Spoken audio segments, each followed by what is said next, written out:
Olha aí, meu amigo, a China segue enfrentando um grave problema com a deflação, pois é, a queda nos preços de forma geral na economia do país, tanto do ponto de vista interno quanto externamente. Sim, tarifas, possibilidades de tarifas, choques comerciais com outros países, tudo isso tem impactado bastante a China. Mas o grande problema realmente está dentro do país. A população chinesa que não quer comprar, que está com medo do futuro da economia, não quer gastar dinheiro, quer poupar por não saber o dia de amanhã. E o que acontece? Você tem uma demanda extremamente fraca num país extremamente populoso, que era para estar bombando.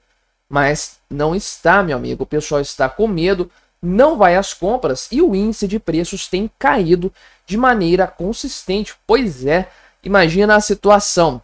Ter preços caindo, hoje para a China é um problema sério, porque é um sintoma de algo que está acontecendo que é muito mais fundamental, muito mais estrutural. Vamos falar desse assunto, mas antes não se esqueça de se inscrever aqui no meu canal se você ainda não for inscrito. E se você quiser colaborar ainda mais com o meu trabalho, você pode se tornar membro patrocinador aqui do canal, com valores a partir de R$ 1,99 por mês. Isso me ajuda bastante, pode ter certeza disso. Então, do que se trata esse problema chinês? Trata-se de uma queda de 0,7% na questão dos preços. O índice deles lá, o IPCA da China, no mês de fevereiro em relação a fevereiro do ano anterior. Então é como se fosse uma queda de 0,7% nos preços no decorrer de um ano. Para pensar, aqui no Brasil índices oficiais, o preço subiu 5% na média de tudo. Tivemos inflação alta de preços, lembrando que a gente está usando aqui a definição estatal, economia mainstream. Inflação, aumento de preços. Deflação, queda de preços. Isso não é verdade, não é assim que a coisa funciona, mas como é o termo que usaram aqui, para o bem do argumento, vamos seguir usando essa terminologia, mas é errada, é equivocada. Inflação é o aumento da base monetária, deflação é a redução na base monetária. Mas enfim, na comparação com janeiro, os preços caíram 0,5%. Extrapole isso para o ano todo, e você vai ter 6% de queda de preços de forma generalizada, na média da economia chinesa, né? Então, o pessoal tinha expectativa sim de que caísse, houvesse uma queda de preços, uma deflação no mês de fevereiro, já era esperado, só que foi muito pior do que as expectativas. Esse é o grande ponto. Na verdade, a queda foi a mais acentuada em 13 meses. Pois é, meu amigo, né? O índice de preços ao consumidor. Agora, o índice de preços ao produtor caiu mais ainda. Cara, tá desabando realmente, uma coisa bastante complicada. Aqui já adianto a explicação dizendo que a demanda sazonal diminuiu. Demanda sazonal de janeiro por causa do Ano Novo Lunar. A comemoração lá, muito importante. Na China o pessoal tipicamente gasta muito dinheiro, vai muito às compras. Então, essa demanda foi aquecida no mês de janeiro, fez os preços subirem, oferta e demanda, você sabe como é que funciona. Agora, no mês de fevereiro, isso deixa de existir, esse fator, então os preços acomodam-se novamente num patamar mais baixo. Então, o índice de preços ao consumidor caiu 0,7% na comparação com fevereiro do ano passado, né? Realmente uma situação bastante ruim e uma queda superior ao 0,5% que haviam sido estimados pelo pessoal da Reuters. Então os economistas já estavam vendo a possibilidade, talvez a certeza de que a economia chinesa veria esse problema da queda de preços em fevereiro, só não esperavam que fosse tão ruim assim. 0,7% é algo bastante preocupante, né? E a primeira contração desse índice desde o mês de janeiro do ano passado. Pois é, meu amigo. 13 meses depois, a China apresenta um cenário ainda pior, ainda desafiador, na verdade, muito desafiador.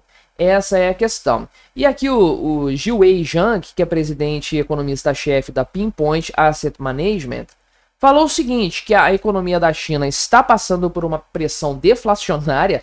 É engraçado no mundo ocidental pensar em deflação.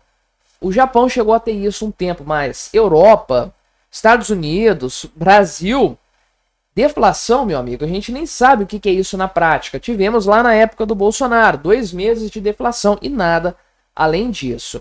O problema é o seguinte, para a China? A demanda interna, a demanda doméstica, continua bastante enfraquecida.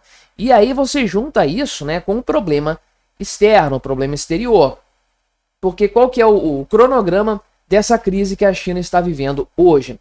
Isso vem desde o golpe comunista lá no final dos anos 40, mas o fato é o seguinte, em eventos mais recentes, a economia chinesa se catapultou, aqueles índices de 15% de crescimento do PIB ao ano, 10%, muito à base da indústria de construção civil.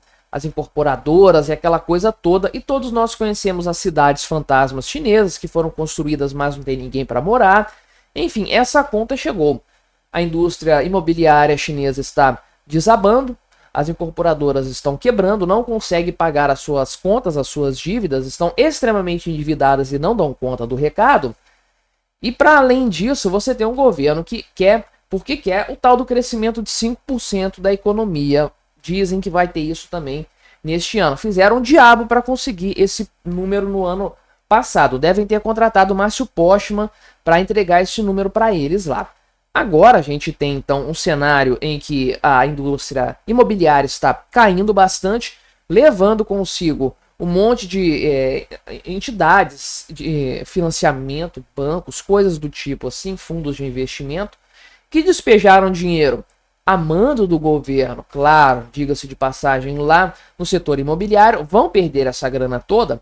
Então o governo da China está apavorado com essa crise e tentando buscar uma solução, uma alternativa para a economia continuar crescendo.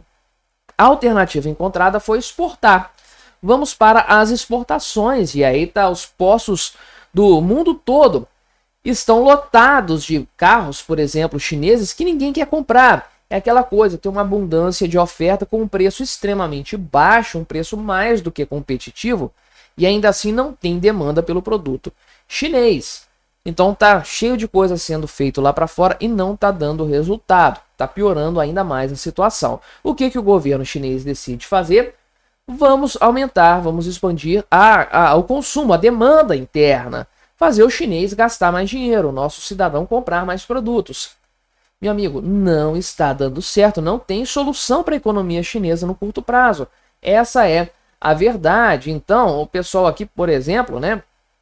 O preço dos alimentos caiu aqui 3,3% em fevereiro, contra um aumento de 0,4% em janeiro, né? Então, teve as celebrações do Ano Novo Lunar, isso esquentou a demanda, mas olha, a queda é muito superior à alta que aconteceu antes.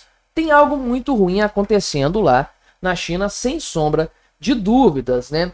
Então, é uma situação bastante complexa aqui do ponto de vista da sustentabilidade desse regime chinês aí, e a gente não sabe até onde que o país vai conseguir se sustentar dessa forma. A verdade é, com a demanda caindo dentro do país por medo, por pavor de gastar dinheiro, o chinês não quer contar com o futuro porque não sabe para onde que a coisa vai. Aquela que talvez seja a última cartada do Partido Comunista, do senhor Xi Jinping, vai por água abaixo, não vai funcionar e sabe-se lá para onde que a economia do país vai depois disso. Mas me diga aí, o que você achou da minha análise? Colabore com o nosso debate, se inscreva no meu canal se você ainda não for inscrito e até a próxima.